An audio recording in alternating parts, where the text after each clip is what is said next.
I want to talk now about something outrageous. And this is Congress getting access to the stimulus. That's right. So members of Congress have been able to take advantage of the PPP loan programs. That's right. So we've had this news overnight. At least 4 members of Congress have benefited in some way from that $670 billion taxpayer-funded small business rescue plan that unfolded earlier this year. Unbelievable, right? So Politico first reported this to us, that there was a small group of Republicans and a small group of Democrats. So this is an equal opportunity pilfering of this money. $670 billion, and four members of Congress have managed to take advantage of this. And this is what happens, folks, when you don't really have any insight available. You don't have any insight or oversight. You don't have anything. You have these jobs that are supposed to be there tracking this stuff, auditing this stuff to make sure these types of things don't happen. Now, let me be clear.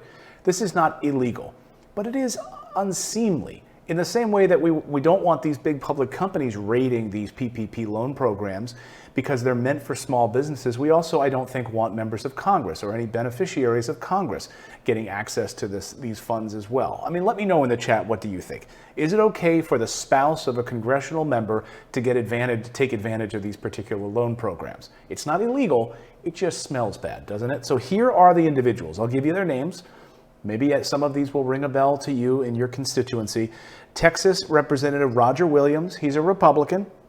He's one of the wealthiest members of Congress who made his estimated $27.7 million fortune from having multiple auto dealerships in North Texas. So clearly he needs some loans, right?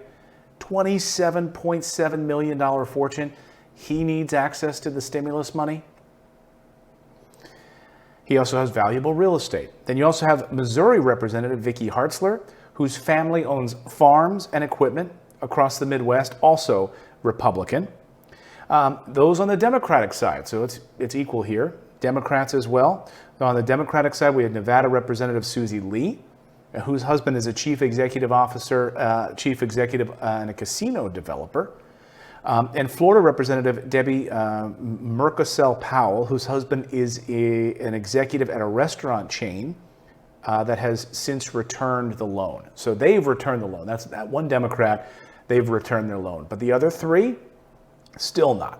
So far, the Small Business Administration has not made public the list of nearly 4.6 million businesses that have received close to $513 billion. Now, you'll recall last week during his testimony, Treasury Secretary Stephen Mnuchin was asked about this and whether or not Congress would get an access to this name of these businesses that took out these loans. Don't we have a right to know, as American taxpayers, putting money into these people's hands? Who's getting this money? To which Stephen Mnuchin then said, it's really not any of your business. To which Congress said, what? It didn't go over too well. And after that meeting, Treasury Secretary Mnuchin did come out and say that he would be meeting with them and being able to provide some sort of a list of these larger companies that received some of this money. I mean, the question here is, how many Republican donors or White House donors and managed to get some of this money? Was it a lot of back scratching for some of their friends? That's the big question, right? So Small Business Administration has not made public this list. We're going to see if they will. 4.6 million businesses that have received close to $513 billion. We still don't know. They've already been facing massive scrutiny for giving out a lot of this money to these big publicly traded companies. So the only ones that we really know about, there's like a small list that's been circulating online. The ones that we know really, Shake Shack, Auto Nation, a few of the other big ones that have given this money back after there was outrage about it. But there's a lot of others that we don't know about who've been quietly kind of hoping that no one tells on them, no one tattles on them. And Sherrod Brown, he called this out as well. He says, look, we don't have any of these watchdog groups that are meant to be watching this. The 3 different groups that are tasked with the oversight right now have not gotten a staff. They don't have computers to track this. Brian Miller just was nominated to take over this position, but he's a Trump ally. So a lot of people are worried that he wouldn't be independent enough from the White House.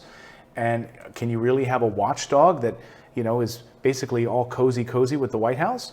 Or do you want somebody who can be a watchdog and audit these programs to make sure this money is getting into the hands of the people that need it most? Can you trust somebody like that? We need somebody who's, separate from all of this in order to make sure that there's true transparency here. So let me know in the chat, what are your thoughts about this? Should these members of Congress be forced to hand back this money over to the PPP loan program, the Small Business Administration? Get this money back to them so that we can dole this money out to the American businesses that are being crushed right now, that don't have access to this at all. Let me know your thoughts about that. I'm really curious about that.